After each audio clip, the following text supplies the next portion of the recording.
हिंदी। आज की मुरली है 24/4। मीठे बच्चे अपने दिल से पूछो, हम ज्ञान की खुशबू फैलाने वाले खुशबूदार फूल बने हैं। सदा अच्छी खुशबू फैलाते रहो। बाबा कह रहे अपनी दिल से पूछो, हम ज्ञान की खुशबू फैलाने वाले खुशबूदार फूल बने हैं। जो ज्ञान युक्त आत्मा होती है वैसा फैलाने वाले, जो ज्ञान स्वरूप बनती है, खाली वाणी से ज्ञान नहीं, ज्ञान स्वरूप, तो ऐसा फैलाने, खुशबू फैलनी चाहिए। किन बच्चों की अवस्था बहुत मस्त रहती है? गैलप करने का आधार क्या है? जो अच्छे अच्छे फूल हैं, जिनकी बुद्धि में ज्ञान का मंथन चलता रहता है, उनकी अवस्था बहुत मस्त रहती। ज्ञान और योग की शिक्षा दे खुशबू फैलाने वाले बच्चे बहुत प्रफुल्लित रहते हैं। बाबा कह रहे कि ज्ञान और योग की शिक्षा दे खुशबू फैलाने वाले। गैलप करने का आधार है सच्चे परवाने बनाना। माया के तूफानों से सदा बचकर रहना, श्रीमत पर चलते रहना। बाबा कह रहे जो अच्छे फूल है, जिनकी बुद्धि का ज्ञान का मंथन है और जो ज्ञान और योग की शिक्षा दे खुशबू फैलाते, और वो जब वो खुशबू फैलाते वो खुद कैसी अवस्था में? प्रफुल्लित, हैप्पी। गैलप करने का आधार सच्चे परवाने बनना। माया के तूफानों से सदा बचकर रहना, श्रीमत पर चलते रहना। गीत महफिल में जल उठी क्षमा। ओम शांति। चैतन्य परवानों ने गीत सुना। परवाने कहो व फूल कहो, एक बात एक ही है। बच्चे समझते हैं हम सचमुच परवाने बने हैं या फेरी लगा कर चले जाते हैं। क्षमा को भूल जाते हैं। हर एक को अपनी दिल से पूछना है कि हम कहाँ तक फूल बने और ज्ञान की खुशबू फैलाते हैं। अपने जैसा फूल किसी को बनाया है, यह तो बच्चे जानते हैं। ज्ञान का सागर वह बाप है। बाबा पूछ रहे हैं कि परवाना एक है जो फूलों पर बैठा रहे या खाली मंडरा कर चला गया, और फिर उसने ज्ञान कितना स्वरूप बना, स्वरूप बनकर औरों को भी ऐसा बनवाया, बाबा जैसा, उनको ज्ञान में ज्ञान स्वरूप बनाया अपने जैसा। तो बाबा पूछ रहे हैं कि उनकी कितनी खुशबू है। जो अच्छे फूल या परवाने हैं, उनकी ज़रूर अच्छी खुशबू आएगी। वह सदैव खुश रहेंगे, औरों को भी आप समान फूल व परवाने बनाएंगे। बेस ऑफ हैप्पीनेस क्या है? खुश रहने का अर्थ क्या है? वो हमें मंथन करना चाहिए कि हम कैसे खुश रहते हैं, फिर औरों को खुशी कैसे मिलती है हमसे, उसकी वाइब्रेशंस। बाबा कहते फूल नहीं तो कली बनाएंगे। बलि चढ़ते हैं, पूरे परवाने वह है जो जीते जी मरते हैं। पूरे परवाने जो जीते जी मरते हैं। जीना है, लेकिन कैसे जिएंगे वो? बलि चढ़ते हैं अथवा ईश्वरीय औलाद बनते हैं। कोई साहूकार किसी गरीब के बच्चे की गोद में लेते तो बच्चे को उस साहूकार की गोद में आने से फिर वह माँ बाप की याद आते रहते हैं, फिर गरीब की याद भूल जाएगी।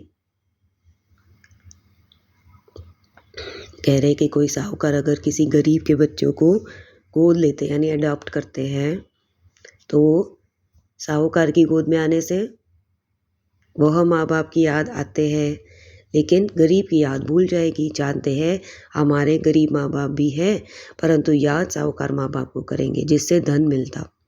सन्यासी साधु आदि है, वह भी साधना करते हैं मुक्ति धाम में जाए। सभी मुक्ति में के लिए ही पुरुषार्थ कर रहे, परंतु मुक्ति का अर्थ नहीं समझते। कोई कहते ज्योति ज्योत समाएंगे, कोई समझते पार निर्वाण धाम जाते। निर्वाण धाम में जाने को ज्योति में समाना व मिल जाना नहीं कहा जाता। यह भी समझते हम दूर देश के रहने वाले इस गंदगी दुनिया में रहकर क्या करेंगे। बच्चों को समझाया है जब कोई से मिलते हो तो यह समझना है कि यह बना बनाया ड्रामा है। सतयुग, त्रेता, द्वापर, कलयुग, यह है संगम युग। सतयुग के बाद त्रेता का भी संगम होता, वहाँ युग बदलता, परंतु यहाँ कल्प बदलता। पाप को युगे युगे नहीं आते जैसे मनुष्य समझते हैं।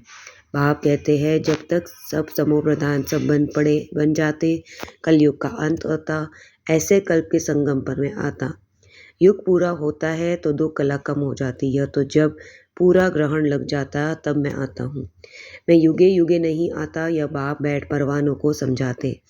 परवानों में भी नंबरवार है, कोई तो जल मरते, कोई फेरी पहन चले जाते। श्रीमत पर चल नहीं सकते, अगर कहाँ श्रीमत पर नहीं चले तो फिर माया पछाड़ती रहेगी। श्रीमत का बहुत गायन है, श्रीमद् भागवत गीता कहा जाता, शास्त्र तो बाद में बैठ बनाए होंगे। उस समय मनुष्य की बुद्धि रजो तमो होने के कारण समझते श्री कृष्ण द्वापर में आया। बाप कहते मैं आता ही तब हूँ जब आदि सनातन देवी देवता धर्म मनुष्य गुम हो जाते, परंतु यह भूल जाते कि हम भी देवी देवता धर्म वाले थे, अपना हिंदू धर्म कह देते। यह कड़े से कड़ी भूल है। भारतवासी जो देवता धर्म के पुजारी, उन्हों से पूछो तुम किस धर्म के हो। जो कहते हम हिंदू धर्म के हैं, अरे तुम पूछते किसी को हो। भारतवासी अपने धर्म को ही नहीं जानते, यानी पूजनीय बन गए, अपने ही स्वरूप की पूजा करने लगे। बाबा कह रहे कि इतनी भूल गए कि वो कौन थे, कैसे आए थे, कौन राज्य कर रहे थे, ये कब आए थे, ये सब बातें भूल चुके। भारतवासी अपने धर्म को नहीं जानते, यह भी ड्रामा में नूंद है। जब भूले तब तो फिर मैं आकर आदि सनातन देवी देवता धर्म की स्थापना करूं। सतयुग में है ही एक धर्म, यह बातें बाप बैठ समझाते। तो जो विश्व के मालिक थे वह खुद ही भूल जाते, तो बाकी औरों की बात ही क्या। एक बाप ही है जो आकर दुखधाम से निकाल सुखधाम का मालिक बनाते। तुम कहेंगे अभी हम नर्क के मालिक हैं, दुनिया को तमो प्रधान तो बनना ही है। सब पतित है, सब पावन के आगे जाकर नमस्ते करते।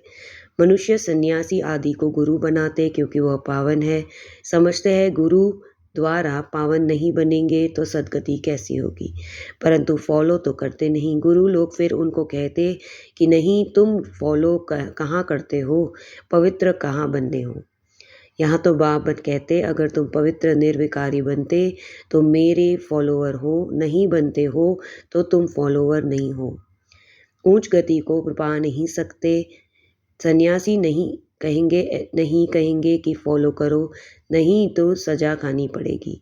यह बाप कहते हैं श्रीमत पर चलो, नहीं तो बहुत त्राही त्राही करना पड़ेगा। वह तो समझते आत्मा निर्लप है, परंतु नहीं, आत्मा ही सुख दुख देखती, यह कोई भी समझते नहीं। बाबा बार बार समझाते, बच्चे मंजिल बहुत भारी है। इसमें बाबा कहते हैं जैसे सन्यासियों के पास भी जाते, गुरु बनाते, वो कहते पवित्र बनो, तो वो तो करते नहीं। और यहाँ बाप भी यही कहते हैं कि क्या कि पवित्र नहीं बनेंगे तो उच्च पद नहीं पा सकेंगे। और आत्मा या वो लोग तो कहते हैं आत्मा निर्लेप है, लेकिन आत्मा सुख दुख क्यों भोगती है, वो निर्लेप नहीं है। तो बाबा कहते हैं मंजिल भारी है, इस समय तुम पुरुषार्थ करते हो जबकि दुखी हो। तुम जानते हो सतयुग में हम बहुत सुखी रहेंगे, वहाँ यह पता नहीं रहेगा कि हम के फिर दुख धाम में जाना। हम सुख में आए, कैसे आए, कितने जन्म लेंगे, कुछ भी नहीं जानते। अभी तुम जानते हो कि ऊंच कौन ठहरे। तुम ईश्वर की औलाद होने के कारण जैसे ईश्वर नॉलेजफुल है, तुम भी नॉलेजफुल ठहरे। अभी तुम ईश्वर के बच्चे हैं, देवताएं थोड़ी ईश्वर के बच्चे कहलाएंगे। अभी तुम ईश्वरीय औलाद हो, परंतु नंबरवार कोई तो बड़े मस्त है, समझते हम तो बाबा की मत पर चलते रहते, जितना मत पर चलेंगे उतना श्रेष्ठ बनेंगे। बाप सन्मुख बैठ समझाते, बच्चे देह अभिमान छोड़ो, देह अभिमानी बनो, निरंतर याद करो। परंतु सदैव याद कर नहीं सकेंगे, याद रहेगी नंबरवार पुरुषार्थ अनुसार, सो भी रिजल्ट अंत में निकलेगी। बाप तो है ही सुखदाता, ऐसे नहीं कि दुख भी बाप ही देते। बाप कभी बच्चों को दुख नहीं देते, बच्चे अपनी उल्टी चलन से दुख पाते। बाप दुख नहीं दे सकते, चलते कहते हे भगवान बच्चे दो तो कुल वृद्धि को पाए। बच्चों को बहुत प्यार करते, बाकी दुख अपने कर्मों को ही पाते हैं। बाबा इसमें बहुत क्लियर करते कि याद कैसे करना, देही अभिमानी स्थिति। और बाबा कह रहे हैं कि जो पुरुषार्थ याद की रहेगी, उस पुरुषार्थ से ही रिजल्ट अंत में निकलेगी। बाबा कह रहे दुख कौन देता है, उल्टी चलन से दुख पाते। और बाबा कहते हैं कि यहाँ पे ये नहीं है कि बच्चे दुख नहीं दे सकते। कहते हैं भगवान बच्चा दो, लेकिन बाबा कह रहे अपने कर्मों की वजह से दुख पाते हैं। लेकिन बाप तो सुखी बनाते। बाबा कह रहे सुखी बनने का रास्ता है श्रीमत पर चलो। आसुरी मत में चलने से ही तुम दुख पाते। बच्चे बाप और टीचर अथवा बड़ों की आज्ञा न मानने से दुखी होते। दुखदाई खुद बनते, माया के बन पड़ते। ईश्वर की मत तुमको अब ही मिलती। ईश्वरीय मत की रिजल्ट 21 जन्म तक चलती, फिर आधा कल्प माया की मत पर चलते। ईश्वर एक ही बार आकर मत देते, माया तो आधा कल्प से ही है ही मत देती रहती। माया की मत पर चलते 100% दुर्भाग्यशाली बन पड़ते। बाबा कह रहे इसके भाग्य क्या वो खुद ही खत्म कर देते। जो भी अच्छे फूल है वह खुशी में मस्त रहेंगे। नंबरवार तो है परवाने कोई तो बाप के बन श्रीमत पर चल पड़े। अक्सर करके गरीब ही अपना पूरा पोता मेल लिखते हैं। साहूकार को तो डर लगता कि कहाँ हमारे पैसे ना ले लेवे। साहूकार के लिए बड़ा मुश्किल। बाप कहते मैं गरीब निवास, दान भी हमेशा गरीब को ही किया जाता। सुदामा की बात है, चावल चपटी ले उनको महल दे दिए। तुम हो गरीब, समझो कोई के पास 25-50 रुपया है तो उनको 2 आना देते। साहूकार 50,000 दे तो भी इवेल हो जाता, इसलिए गरीब निवास खा जाता, इक्वल हो जाता। साहूकार लोग तो कहते हमको फुर्सत नहीं मिलती क्योंकि पूरा निश्चय नहीं। तुम हो गरीब, गरीब को धन मिलने से खुशी रहती। बाबा ने समझाया यहाँ के गरीब वहाँ साहूकार बन जाते और यहाँ के साहूकार वहाँ बहुत गरीब बन पड़ते। कोई कहते हम ज्ञान का ख्याल रखें या कुटुंब का ख्याल, यज्ञ का ख्याल रखें या कुटुंब का। बाबा कहते तुम अपने कुटुंब की बहुत अच्छी संभाल करो, अच्छा है जो तुम इस समय गरीब हो। साहूकार होते तो बाप से पूरा वर्षा ले नहीं सकते। सन्यासी ऐसे नहीं कहेंगे, वो तो पैसे लेकर अपनी जागीर बनाते। शिव बाबा थोड़ी बनाएंगे, ये मकान आदि सब कुछ बच्चों ने अपने लिए बनाया या किसी की जागीर नहीं। यह तो टेम्पररी है क्योंकि अंत समय बाप को यहाँ आकर रहना है। हमारा यादगार भी है तो पिछाड़ी में यहाँ आकर विश्राम लेंगे, बाप के पास भागेंगे तो योग युक्त होंगे, उनको मदद भी मिलेगी। बाप की मदद बहुत मदद मिलती है। तुम जानते हो हम यहाँ बैठ विनाश देखना है। जैसे शुरू में बाबा ने तुम बच्चों को बहलाया तो पिछाड़े वालों का भी हक है। उस समय ऐसे फील करेंगे जैसे वैकुंठ में बैठे। बहुत नज़दीक होते जाएंगे। यहाँ तो समझते हम यात्रा पर हैं, थोड़े समय बाद विनाश होगा। हम जाकर प्रिंस प्रिंसेस बनेंगे। किस्म किस्म के फूल है, हर एक बच्चे को समझना चाहिए। मैं कितनों को ज्ञान की खुशबू दे रहा हूँ, किसी को ज्ञान और योग का शिक्षा देता।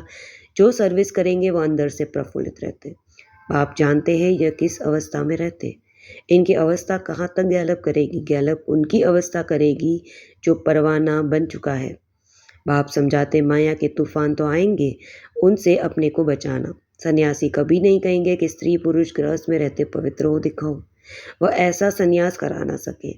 उनका है ही रजो प्रदान सर्वनाश, निवृत्ति मार्ग, हठ योग।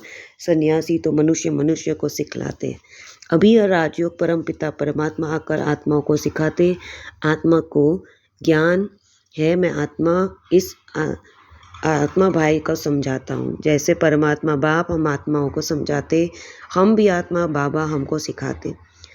फिर इन आत्माओं को समझाते, परंतु यह आत्मपने का निश्चय न होने से अपने को मनुष्य समझ मनुष्य को समझाते। बाप कहते हम तो आत्माओं से बात करते, मैं परम आत्मा तुम आत्माओं से बात करता हूँ। हम कहेंगे हम आत्मा सुनती आत्मा को सुनाती। ऐसे तुम देही अभिमानी हो, किसी को सुनाएंगे तो वह तीर झट लगेगा। अगर खुद ही देही अभिमानी नहीं रह सकते तो धारणा करा नहीं सकेंगे। ये बड़ी मंजिल है, बुद्धि में रहना चाहिए। इन ऑर्गन से सुनाते। बाप कहते हैं हम आत्माओं से बात करते। बच्चे कहेंगे हम आत्माएं ब्रदर से बात करते। बाप कहते हम आत्माओं को समझाता हूँ। बाप का फरमान बच्चे अशरीरी अर्थात देही अभिमानी बनो। देह अभिमान छोड़ो, मुझे याद करो। यह बुद्धि से आना चाहिए हम आत्मा से बात करता हूँ, न कि शरीर। बल फीमेल है उनकी भी आत्मा से बात करता। तुम बच्चे समझते हो हम बाबा के बने, परंतु नहीं, इसमें बड़ी सूक्ष्म बुद्धि चलती है। मैं आत्मा समझता हूँ, यह बुद्धि में आता। ऐसे नहीं कि मैं फलानी को समझाता हूँ, नहीं, यह हमारा भाई है, इसको रास्ता बताना।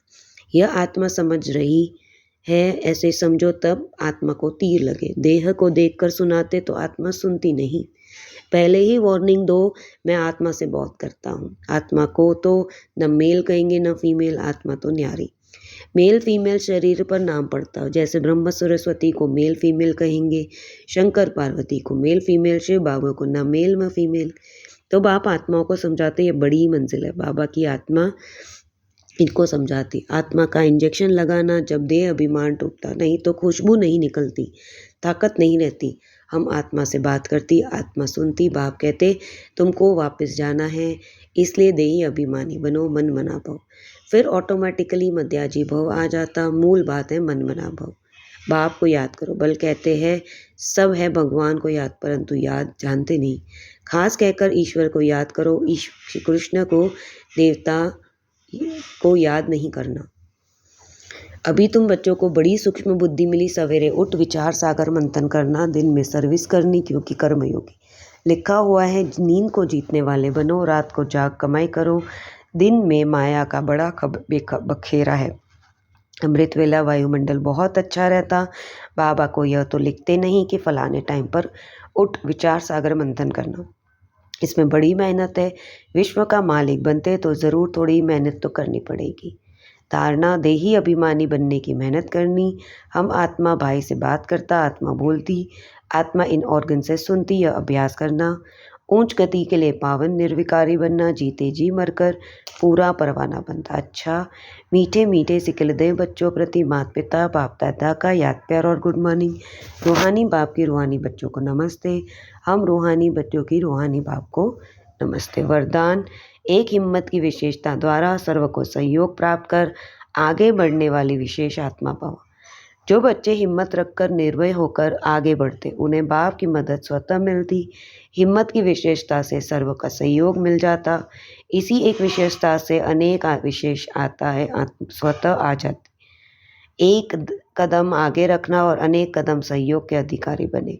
इस विशेषता का औरों को भी दान और वरदान देते रहो, अर्थात विशेषता को सेवा में लगाओ तो विशेष आत्मा बन जाएंगे। स्लोगन, बुद्धि में इतने हल्के रहो जो बाप अपनी पलकों पर बिठाकर साथ ले जाए। तो आज बाबा ने हमें देही अभी बनने की मेहनत करनी है, याद का चार्ट रखना है और ज्ञान का मंथन कर ज्ञान स्वरूप बन हमें दूसरों को वो स्वरूप द्वारा सेवा करनी है।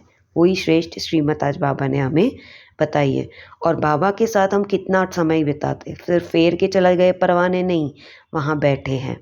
अवस्था होनी चाहिए, उस अवस्था। और फिर बाबा कह रहे हिम्मत रखो अपने अंदर, वो हिम्मत की विशेषता हो तो बाबा कहते हैं मैं तुम्हें सहयोग देता हूँ। विशेषता वही है। सो विशेषता को रखना है, बुद्धि से हल्के रहना है।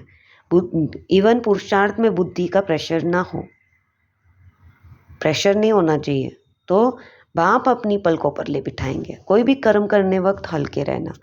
और आज बाबा ने हमें परवाने कहा है, खुशबूदार परवा, जो फूल में खुशबूदार फूल बोला है और परवाने बोला है। ज्ञान और योग की शिक्षा देनी है, गैलप करना है। ओम शांति।